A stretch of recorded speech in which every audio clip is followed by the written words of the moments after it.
Saudara, UMT bukan sahaja telah berjaya melahirkan penyelidik marin yang kini mendapat pekerjaan di syarikat dan agensi yang berkait rapat dengan bidang marin.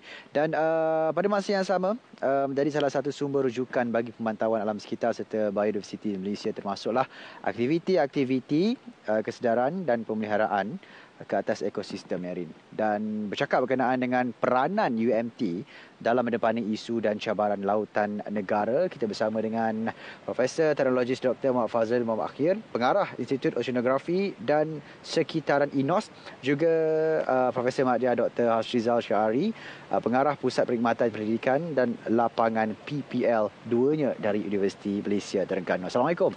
Waalaikumsalam warahmatullahi. Prof, Doktor, terima kasih kerana bersama dengan kita pada hari ini. Tapi bercakap berkenaan dengan peranan UMT ni, Prof, apa antara cabaran-cabaran yang sedang kita hadapi di lautan kini dan juga yang menjadi masalah global, terutamanya yang sedang hadapi di Malaysia sekarang? Prof. Baik, terima kasih. Assalamualaikum warahmatullahi wabarakatuh. Terima kasih kerana sebab bila kita sebut tentang lautan ni, memang selalu kalau orang jumpa saintis, dia akan tanya apa masalah laut. Sebenarnya laut ni memang banyak masalah, tapi dia keindahan dan kepentingan lautan tu lebih besar daripada masalah-masalah yang dia ada. Kalau saya boleh ringkaskan, kenapa kita beri kepentingan yang tinggi terhadap lautan, terutama sekali terhadap cabaran-cabaran terkini. Kerana lautan adalah sumber protein terbesar yang kita ada dekat dunia ni. 50% sumber makanan kita protein datang daripada lautan. Oksigen datang daripada lautan sebagai besarnya. Kita bergantung penuh kepada logistik dan juga pengangkutan maritim, semua datang daripada lautan. Sebahagian besar ekonomi dunia memerlukan lautan. Dan cabaran yang kita hadapi sekarang ni ada 3 cabaran utama. Yang pertama adalah sumber pemakanan kita. Sebahagian besar sumber pemakanan kita berhadapan dengan penurunan yang mendadak. Dianggarkan sekitar 2030 sumber makanan ini akan habis, terutama ikan-ikan besar. Kemudian isu berkaitan dengan pencemaran yang kita banyak hasilkan daripada industri ataupun daripada pelbagai sumber ekonomi. Itu adalah salah satu cabaran terbesar. Sekarang ni kita banyak sebut tentang mikroplastik dan sebagainya. Dan saya ingat yang ketiga, yang paling besar adalah cabaran climate change ataupun pemanasan global. Yang mana pemanasan global ni dibagi impak yang lebih komprehensif berbanding cabaran-cabaran tadi. Kerana dia menyentuh kepada pelbagai aspek lautan. So itu antara cabaran-cabaran yang kita hadapi sekarang ni lah, yang sangat besar dan sangat meruncing. Dan saya rasa UMT adalah salah satu universiti di Malaysia yang sedang berusaha keras untuk memastikan penyelidikan kita sentiasa dapat menjadi solusi kepada masalah ini. Okay, baik. Jadi apa antara pandangan Dr. Hasrizal berkenaan dengan penglibatan UMT dalam bidang arkeologi bawah air? Okey, terima kasih rakan saya dan juga sebenarnya. Okey, pertama kali kalau melihat kepada arkeologi bawah air ataupun kita kata warisan bawah air negara, ini merupakan satu bidang yang kita tak kata baru, tapi mempunyai satu nilai yang perlu diterokai di peringkat kita. Dan atas inisiatif itu, melihat kepada peluang dan ruang yang ada untuk kita teroka bidang ini, UMT telah bekerjasama dengan rakan-rakan strategik yang ada di agensi swasta dan juga agensi kerajaan seperti Jabatan Warisan Negara dan juga Uzma Archaeological Research untuk pergi lebih jauh. Kenapa? Kerana kalau tengok dari segi untuk kapasiti yang ada di Malaysia pun, kebanyakannya lebih kepada arkeologi di daratan. Dan kita melihat sini ada peluang untuk kita menerjah ataupun meneroka khususnya di Pulau Bidung lah. Kalau tengok tadi kita ada montaj berkenaan dengan Pulau Bidung kan, yang itu merupakan satu ruang yang kita dapati. Sebab apa? Berdekatan dengan stesen pendidikan marin ataupun research center kita. Jadi melihat pada itu, kita akan cuba untuk wujudkan satu pusat latihan arkeologi bawah air di UMT dan untuk menepani keperluan di peringkat nasional. Baik.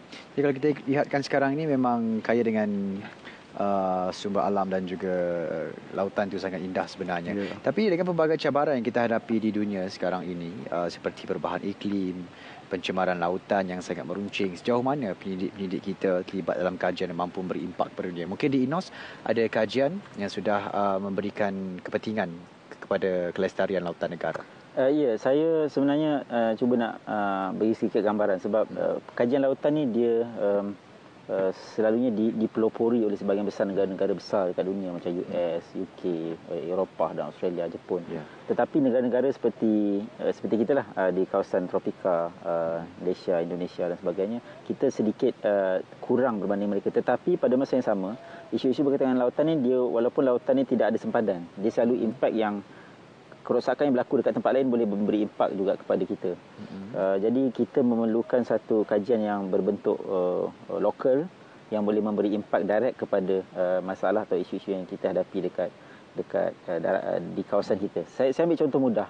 Kita berhadapan dengan masalah hakisan yang sangat runcing, terutama sekali di Terengganu.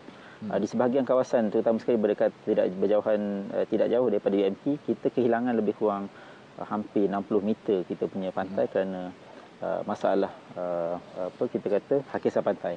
So ini memerlukan kajian yang mendalam sebab solusi yang jangka pendek tidak akan memberi penyelesaian jangka panjang. So jadi kajian yang mendalam oleh penyelidik kita amat penting.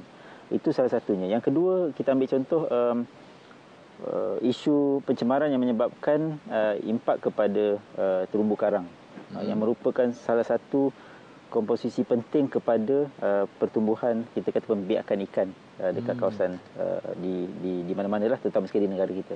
Jadi penyelidik kita berusaha keras untuk memastikan kita faham apa yang sedang berlaku pada terumbu karang kita, bagaimanakah tahap kesihatan mereka, dan sejauh mana kita mampu untuk mencari solusi yang terbaik untuk memastikan bahawa sistem ini ataupun biodiversity marin ini dapat diselamatkan supaya daripada dirosakkan oleh masalah-masalah yang sedang kita hadapi. Dan itu baru dua. Sebenarnya di INOS sendiri kita ada lebih kurang 10 kumpulan penyelidikan yang memberi tumpuan kepada pelbagai aspek yang melibatkan paya bakau, yang melibatkan arus lautan, ombak dan sebagainya. So ini nak menunjukkan sejauh mana sebenarnya UMT kita memberi tumpuan yang sangat tinggi lah kepada usaha untuk dari segi aspek saintifik untuk dapatkan maklumat, kefahaman dan juga solusi kepada masalah lautan yang kita hadapi.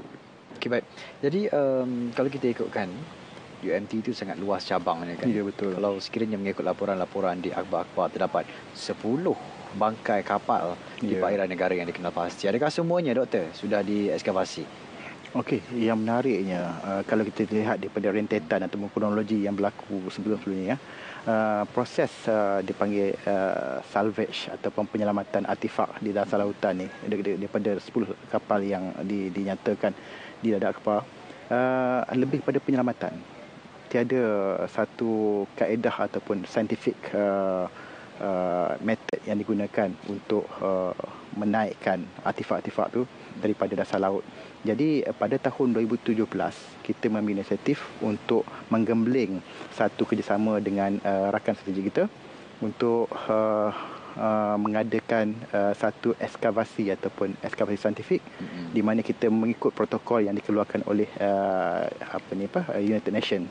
Jadi benda ni satu perkara yang pertama dan yang membanggakan bila mana melibatkan 100% tenaga tempatan. Itu satu kebanggaan lah.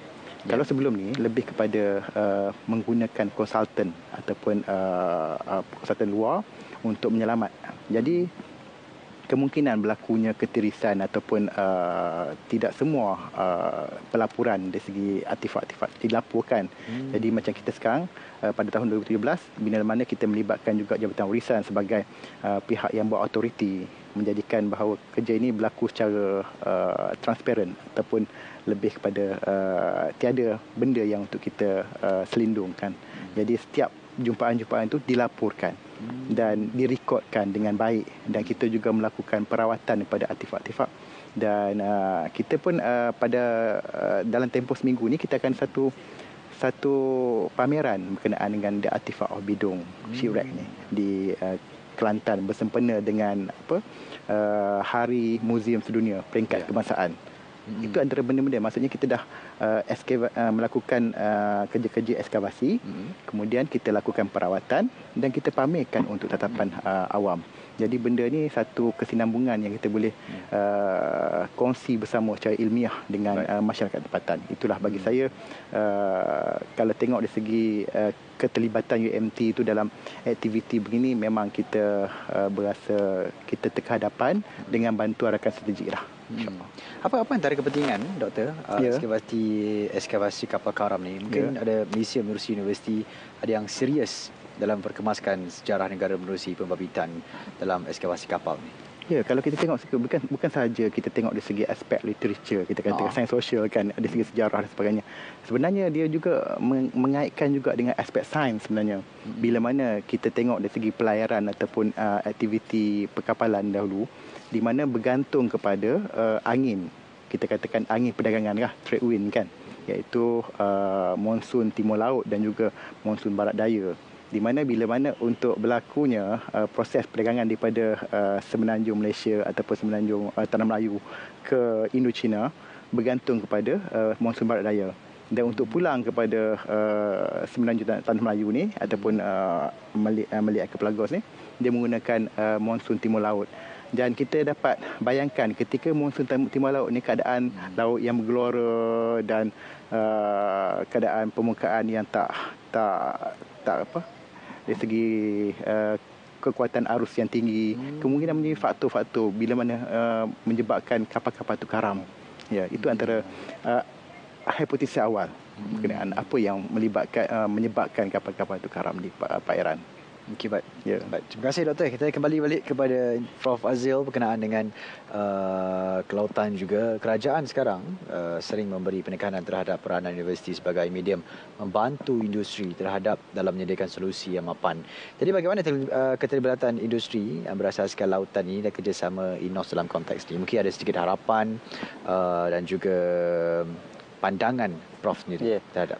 Saya ingat universiti telah melangkah lebih jauh sekarang ni. Kita tidak boleh lagi duduk di orang kata Ivory Tower kan, Menara Gading. Kita kena turun ke bawah, kena be realistik, kita kena lebih realistik dengan situasi semasa. So antara cara dan kaedah untuk kita jadi lebih realistik adalah keterlibatan kita dengan pelbagai agensi-agensi kerajaan, industri-industri dan juga komuniti. So itu antara hasrat kita sebenarnya di UMT, terutama sekali di INOS. Kita cuba memastikan setiap penyelidikan kita ada dia punya penghujung. Sebagai contoh lah, kita terlibat dengan industri dengan menyediakan solusi-solusi mudah. Saya ambil contoh, kita ada inovasi ramalan lautan yang merupakan yang pertama di Malaysia. So kita boleh buat ramalan lautan sekitar 5 hari ke hadapan, memberi maklumat tentang lautan dan sebagainya. Kemudian saya ambil contoh satu lagi, kita terlibat dengan kerajaan negeri Terengganu. Baru-baru ni ada enactment baru dikeluarkan untuk pengharaman telur penyu. So nanti kalau ada kawan-kawan datang Terengganu ni nak minum makan telur penyu, jangan beli sebab dia boleh kena tangkap. Tapi nak ceritanya di sebalik enactment tu dihasilkan usaha selama bertahun-tahun oleh pihak penyelidik, saintis untuk memberi maklumat yang lebih jitu dan untuk memastikan kerajaan negeri faham bahawa ini adalah masalah yang dihadapi dan sains menjelaskan begini dan bagaimana peranan kerajaan negeri mampu untuk memberi impak kepada biodiversity marine. So itu antara hasil yang saya rasa yang besar yang telah kita berjaya hasilkan, dan kita harapkan lebih banyak lagi peranan ini yang melibatkan untuk mendekatkan sains dan polisi supaya dapat dihasilkan menggunakan maklumat sains yang lebih baik. So itu yang kita hasratkanlah di universiti dan di INOS terutama sekali. Baik, muka hasrat UMT tercapai dengan jayanya. Mungkin sebagai penutup kata Dr. Azrizal, apa antara harapan dan juga nasihat kepada mereka di luar sana? Mungkin ada kata-kata semangat ke? Okey, terima kasih sekali lagi. Bagi saya, kalau melihat kepada saya dalam konteks untuk arkeologi bawah air ataupun warisan bawah air ini, merupakan satu cabang ilmu yang kita katakan bukan di Malaysia masih agak baru jugalah. Tapi dari segi macam mana untuk kita faham dari segi sejarah kita dan kewujudan kita di semenanjung Tanah Melayu ini, dan dari segi untuk sama-sama untuk kita menjaga warisan kita dan kelautan sendiri seperti yang dimaklumkan oleh sahabat saya Profesor Dr. Fadil, merupakan satu tanggungjawab bersama. Bukan sahaja universiti, bukan sahaja agensi, bukan sahaja orang awam, tapi satu gerak kerja yang perlu digemblengkan secara bersama untuk kita bersama-sama menjaga warisan kita, warisan sama ada sejarah tadi ataupun warisan yang paling kita perlu hargai, iaitu laut kita. Dan senada dengan World Ocean Week ataupun minggu itu antara benda yang kita perlu titik beratkan lah di sini. So itu saja. Baik, terima kasih kita ingin ucapkan kepada kedua tetamu kita pada hari ini. Di sebelah saya Profesor Teknologis Dr. Muhammad Fazil Muakhir, Pengarah Institut Oceanografi dan Sekitaran INOS UMT, dan juga Profesor Madya Dr. Ashrizal Syahari, Pengarah Pusat Perkhidmatan Penyelidikan dan Lapangan PPL juga dari Universiti Malaysia Terengganu. Terima kasih kerana bersama kita pada hari ini berkongsi berkenaan dengan peranan UMT dalam mendepani dan cabaran lautan negara. Kita ada banyak lagi, ada satu lagi slot kita akan bersamakan. Kita akan sajikan kepada anda berkenaan dengan UMT juga, negeri Terengganu sebenarnya, tapi kita nak berehat seketika. Kita akan kembali selepas ini dalam Lensa IPT.